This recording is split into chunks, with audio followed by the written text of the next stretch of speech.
Madam, ఒక man మెన్‌కి success వస్తే society views him differently.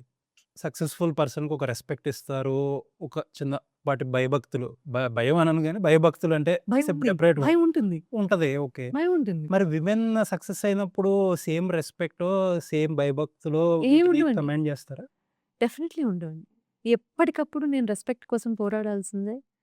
నా ఐడెంటిటీ కోసం పోరాడాల్సిందే. నేను అంటే నేననే కాదు. As a women I'm talking. Identity కోసం పోరాడాల్సిందే. ఒరేయ్! నేను సాధించిన విజయాలను చూడండిరా. నేనెలా ఉన్నాను, ఏ చీర కట్టుకున్నాను, నేను ఎవరితో మాట్లాడుతున్నాను, నవ్వానా, గట్టిగా నవ్వానా, మాట్లాడానా, ఇది ఎక్కువైందా, అది తక్కువైందా, ఇది ఈ తరంలోంచి మాత్రమే ఆడవాళ్ళని చూడడం. ఐ మీన్ నేను ఇట్లాంటివి ఎక్కువ ఫేస్ చేశాను. Madam, this is coming from one of the most successful women in industry. Yeah! Of course. ఇప్పుడు ఇప్పటి వరకు నేను మాట్లాడలేదు అంటే, మాట్లాడాల్సిన అవసరం లేదు. నేను ఏంటంటే, నేను ఎంతవరకు బేర్ చేయగలుగుతానో అంత బేర్ చేస్తాను.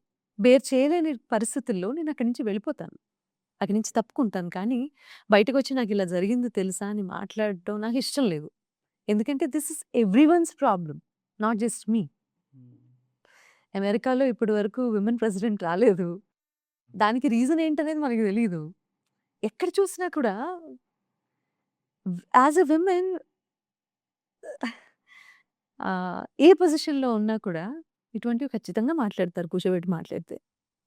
వి definitely face a lot of అలా మీకు బిగ్గెస్ట్ డిసప్పాయింట్‌మెంట్ ఏంటి మేడం? సంథింగ్ లైక్ అసలు ఇది నాకు రావాల్సిందే. నేను దీనికి అన్ని రకాలుగా అర్హురాలిని అనుకుని ఒక డిసప్పాయింట్‌మెంట్ ఉంటది కదా! అది ఒకటని చెప్పలేనండి. ఒకటంటే చెప్పొచ్చు. ఎన్ని డిసప్పాయింట్‌మెంట్స్ గురించి మాట్లాడుకుంటాము లైఫ్‌లో మనం. Disappointment in my life especially is నేను మీరన్నట్లే ఒక 31 ఇయర్స్ ఆఫ్ మై జర్నీ. హ్మ్. From the day 1 లెక్కేసుకోండి. నా ఈ వేళలో పాటకి నాకు వాళ్ళిచ్చినటువంటి రెమ్యునరేషన్ ఈరోజు అప్పుడు మరి టీడీఎస్ కట్ చేయలేదు. ఆహ్, ₹5000 ఓకే. 1995లో అది చాలా ఎక్కువే కదా! హ్మ్. అప్పటికి. అప్పటినుంచి పాడుతూనే ఉన్నానా? ఆ! 3000 పైగా పాటలు పాడాను. Biggest of chart busters. హ్మ్. డబ్బింగ్ చెప్పానా? 700 పైగా సినిమాలు డబ్బింగ్ చెప్పాను. లెక్కలేనన్ని ఈవెంట్స్ చేశాను. ఆ! యాంకరింగ్ చేశాను. హ్మ్. స్టేజ్ షోస్ అన్నీ. యాహ్! టీవీలో చాలా ప్రోగ్రామ్స్ హోస్ట్ చేశాను. చాలా చేశాను గదా! అవును. నేను ఇంకొకళ్ళ డబ్బు మీద పడ్డాను అన్న మాట నాకెందుకొస్తది? అంటే ఎంత ఈ షో సంపాదించుంటుంది? రఫ్‌లీ వేసుకున్నా గూడా అవును. యూ ఆర్ ఇంటూ నేను నా పిల్లలు తినడానికి, హాయిగా నెక్స్ట్ ఉండటానికి కపుల్ ఆఫ్ జనరేషన్స్‌కి హ్యాపీగానే ఉంటారు మేడం. కపుల్ ఆఫ్ జనరేషన్స్ అని అనను కానియండి. చాలా పీస్‌ఫుల్ లైఫ్ లీడ్ చేసేంత సంపాదించుంటాను కదా! డెఫినెట్ పీస్‌ఫుల్ అంటే లగ్జూరియస్ లైఫే లీడ్ యాహ్! చేయొచ్చు. Just because I am a women హ్మ్. నా అంతట నేను ఏం చేసినా కూడా నాకు ఎవరో తోడు లేకపోతే, నన్నెవరో ఆదుకోకపోతే, నేను డబ్బు కోసమే ఏదో నా జీవితంలో చాలా ఒక పెద్ద నిర్ణయం తీసుకున్నాను అన్న మాట ఉంది చూడండి. తప్ హ్మ్. డిసప్పాయింట్‌మెంట్ అనను కానండి. బిగినింగ్‌లో డిసప్పాయింట్‌మెంట్ అని అనిపించేవి. మరి what about all these things నేను over a period of time మరి నేను అచీవ్ సాధించినవి, చేసింది. నేను అచీవ్ చేసింది డబ్బుతో సహా. హ్మ్. ఇదెందుకు ఎవరు చూడలేదు? హ్మ్. టబ్ ఇట్స్ వెరీ ఈజీ అండి. ఒక మాట తూలనాడడం అనేది చాలా ఈజీ. అమ్మాయిలు ఈ రకంగా ప్రతి దశలోనూ ఆ ఎమోషన్స్‌ని వీటన్నింటిని అనుభవించాల్సిందే తప్పదు. ఒక స్ట్రెయిట్ క్వెషన్. మన ఇండస్ట్రీలో ఎక్స్‌ప్లాయిటేషన్ అనేది ఉందా లేదా? ఏ రకమైన ఎక్స్‌ప్లాయిటేషన్? ఎనీథింగ్ ఆపర్చునిటీస్ కోసం చేసే ఎక్స్‌ప్లాయిటేషన్ ఎక్స్‌ప్లాయిటేషన్. ఉందండి. ఓకే. ఉంది. అంటే ఏ ఫార్మ్‌లో ఉంది? ఇప్పుడు ఏ లెవెల్స్‌లో ఉంది? కొత్తగా అవకాశాల కోసం వచ్చే వాళ్ళతో మాత్రమే కాదు, ప్రతి దశలోనూ ఎక్స్‌ప్లాయిటేషన్ అనేదుంది. పేరొచ్చేసిన తర్వాత ఆహ్, ఒక స్టాండర్డ్ వచ్చేసిన తర్వాత ప్రాబబ్లీ అప్పుడు తగ్గుతుందేమో. బట్ చేతులు వేయడం దగ్గర నుంచి, ఆ చనువు తీసుకోవడం దగ్గర నుంచి ప్రతి దశలోనూ ఎక్స్‌ప్లాయిటేషన్ ఉంది. ఆ రెడ్ ఫ్లాగ్స్ ఎలా గుర్తిస్తారు? ఇప్పుడు కొత్త సింగర్స్ దగ్గర నుంచి, చిన్న చిన్న పిల్లల దగ్గర నుంచి, ఎక్స్‌పీరియన్స్‌డ్ పీపుల్ దాకా ఆ రెడ్ ఫ్లాగ్స్‌ని ఎలా గుర్తించాలి? ఇమ్మీడియేట్‌గా తెలిసిపోతుందండి. హ్మ్. ఆడపిల్లలకి ఎస్పెషల్లీ ఎక్స్‌ప్లాయిటేషన్ అనేది ఆడపిల్లలకి మాత్రమే కాదు. మగ పిల్లలకి కూడా ఉంటుంది. మగవాళ్ళకి. ఎవరికైనా ఉంటుంది. అంటే ఒక పొజిషన్‌లో ఉన్నవాళ్ళు వాళ్ళ పవర్‌ని, అథారిటీని ఉపయోగించి ఎక్స్‌ప్లాయిట్ చేయటము అనేది ఎప్పటినుంచో చూస్తూనే ఉన్నాను. చాలా తక్కువ మంది జనాలుంటారు. ఏంటంటే వాళ్ళు అనుకున్నటువంటి పద్ధతిలో రూల్స్ అండ్ రెగ్యులేషన్స్ లేకపోతే ఒక మనిషిని మనిషిగా ట్రీట్ చేయటం. ఏ అథారిటీ చూపించకుండా, ఏ ఈగోకి వెళ్ళకుండా చాలా తక్కువ మందుంటారిక్కడ. అంటే రెడ్ ఫ్లాగ్స్ గుర్తించటము అని మీరడిగారు. రెడ్ ఫ్లాగ్స్ ఒక టచ్‌లో తెలిసిపోతుంది. ఒక మాటలో తెలిసిపోతుంది. ఒక కన్వర్జేషన్‌లో అర్థమైపోతుంది. అది కొత్తగా ఇండస్ట్రీకొచ్చిన వాళ్ళు కావచ్చు. నేను మళ్ళీ చెప్తున్నాను. ఇండస్ట్రీలో ఉన్న వాళ్ళు వాళ్ళ అవసరాలను బట్టి, వాళ్ళ స్థితిగతుల్ని బట్టి ఆహ్, అది కొంతమంది తట్టుకుంటారు. కొంతమంది తట్టుకోలేరు. తట్టుకోలేని వాళ్ళు ఏడుస్తారు. నాలాంటి వాళ్ళు బయటకొచ్చేస్తారు. అవునా? అవును. బయటకొచ్చేస్తారు అంటే, నేను మళ్ళీ పని చేయకపోయినా పర్వాలేదు. ఆహ్, డబ్బు అవసరం ఉందా? ఉంది. కానీ ఏదో ఒక రకంగా లైక్ ఇది కాకపోతే వేరే డబ్బింగ్ చెప్తాను. లేకపోతే ఇంకొకటి ఏదో చేస్తాను.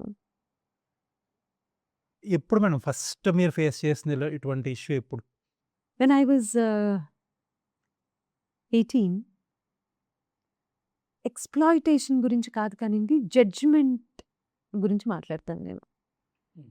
మరీ టూ మచ్ ఎక్స్‌ప్లాయిటేషన్ నా విషయంలో జరిగుండకపోవచ్చు. నేను ఒక ఈవెంట్‌కెళ్ళాను. ఒక సినిమా ఒక audio release ఈవెంట్‌కెళ్ళాను.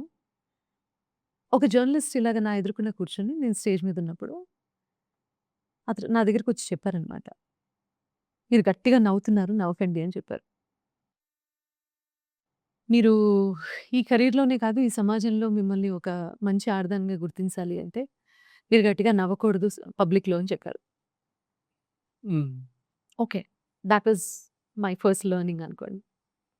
And then couple of years తర్వాత ఒక 2, 3 సంవత్సరాల తర్వాత I was going through something in my personal life. ఏదో ఒక చిన్న మాటకో, దేనికో కన్నీళ్ళొచ్చాయి. I was crying. చిన్న పిల్లనేగా అప్పుడు. మీరెక్కడ పడితే అక్కడ మీ ఎమోషన్స్‌ని ప్రదర్శించేస్తున్నారు. అది చాలా తప్పు. ఈ ఇండస్ట్రీలోనే కాదు, సమాజంలో ఏది పనికిరాదు. ఓకే. కరెక్టే. నా ఇల్లు కాదు కదా! నేను నలుగురు ముందు ఎందుకు కన్నీళ్ళు పెట్టుకున్నాను. That was the trigger point. ఆ టైంలో ఏం జరిగిందో లిటరల్లీ గుర్తులేదు. సో, అలా ప్రతి దశలోనూ నా నవ్వుని, నా ఏడుపుని, నా ఎమోషన్స్‌ని, నా గట్టిగా మాట్లాడడాన్ని నేను హస్కీగా మాట్లాడడాన్ని, ప్రతి దాన్ని జడ్జ్ చేస్తూనే ఉన్నారు ప్రతి దశలోనూ. సో, మోర్ థాన్ ఎక్స్‌ప్లాయిటేషన్, జడ్జ్‌మెంట్‌కి ఈ నేచర్ ఏదైతే ఉందో అది నన్ను చాలా కృంగదీసింది. ఇండస్ట్రీలో కన్సెంట్ అనే పదానికి అసల వాల్యూ ఉందా మేడం? Beat anything. ఇది నేను చేస్తాను, ఇది నేను చేయను. It need not be exploitation. ఇప్పుడు ఒక పాట పాడాలి, లేకపోతే కొంతమంది అధికారం చెలాయిస్తారేమో కదా! ఇది అది పాడాల్సిందే. ఇనిషియల్ స్టేజెస్‌లో అలాంటి ఆహ్, యాహ్! మీరన్న కన్సర్ట్ అనే మాట ఇట్ కెన్ బి ఎనీథింగ్. ఒక్కదానికే కాదు. దేనికన్నా వాడుకోవచ్చు కదా! నేను నో చెప్పాను అంటే గనక అవకాశాలు తగ్గుతాయండి. యాహ్! ఎవరివైనా సరే, ఇది నేను చేయను అంటే దానికి కారణం తెలుసుకునే ప్రయత్నం అయితే ఎవరు చేయరు. ఓకే. దానికి కారణం తెలుసుకోవాలనుకోరు. సో, అదే చెప్తున్నాను కదా! My problem in the society is they can't take no. Hmm. Especially when a women say no. ఆ నో అనే దానికి వాళ్ళు చాలా ఎలా అయిపోతారంటే ఈగోయిస్టిక్‌గా ఈగో హర్ట్ అయిపోతారు. అయిపోతది. ఈగో హర్ట్ అయిపోతుంది. Madam what is that one unwritten rule? ఇండస్ట్రీలో సునీత గారు ఇదొక రూల్ పెట్టుకున్నా నేను. That's what made me what I am today అంటే? తక్కువ కనిపిస్తాను. తక్కువ మాట్లాడతాను. ప్రాపంచిక విశేషాల్లో ప్రతి దానిలోనూ వేలు పెట్టను. హ్మ్. ఎక్కడన్నా ఏదన్నా జరిగింది అంటే పర్సనల్ లెవెల్‌లో నాకు తెలిసిన వాళ్ళైతే ఫోను చేసి పరామర్శిస్తాను కానీ, సోషల్ మీడియా వేదికగా చేసుకొని నా అభిప్రాయాలను నేను తెలియజేయను. ఓకే. Thoughts my rule. అంటే జనరల్‌గా industry is full of gossiping లేకపోతే ఒకళ్ళకొకళ్ళు గురించి మంచి మాట్లాడుకోవడం. నాకెవ్వరు ఇక్కడ ఫ్రెండ్స్ లేరండి. అవునా? అంటే కలిసి ట్రిప్స్‌కి వెళ్ళి లేకపోతే సాయంత్రం అయితే పార్టీలు చేసుకొని అలాంటి కల్చర్ కాదు మాది. పార్టీ కల్చర్ చాలా దూరం. లేదండి. ఓకే. ఇట్స్ టోటల్ 9 PM పడుకుంటారు. 9 PM తర్వాత నేనేం చేస్తాననేది అది వేరే విషయం. ప్రపంచానికి అనవసరం. ప్రపంచానికి అనవసరం. కీప్ యూ కీప్ చాలా ప్రైవేట్. చాలా విషయాలు ప్రపంచానికి అనవసరం అని భావించే వాటెవర్ యూ కాల్ అది మూర్ఖత్వమా? లేకపోతే సెల్ఫిష్ నేచరా? లేకపోతే ప్రైవేట్ అంటారా? నాకు ఆ ప్రైవసీ మెయింటైన్ చేయడం చాలా ఇష్టం. ఈ ఇంటర్‌వ్యూస్ ఈటిల్లో కూడా చాలా పర్టిక్యులర్‌గా ఉంటారటగా?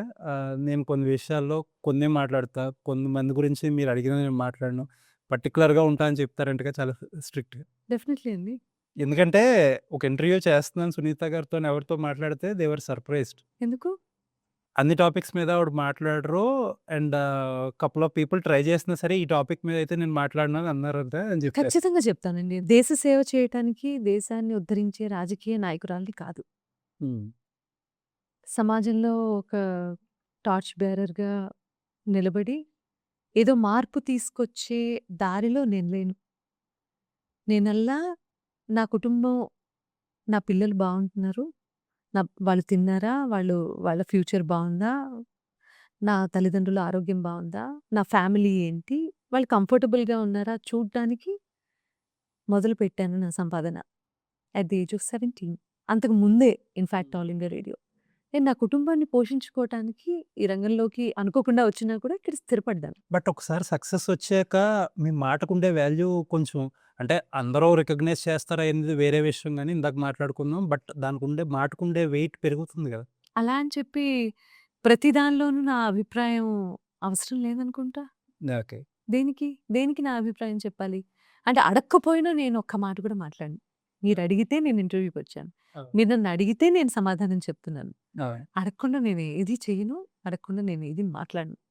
మీరొక రూల్ పెట్టుకొని దాన్ని పాటిస్తూ ఇక్కడ దాకా వచ్చారంటే అది గుడ్ రూల్ అనే అర్థం కదా! Because you have been good successful are here. But I don't want to be in the news అండి.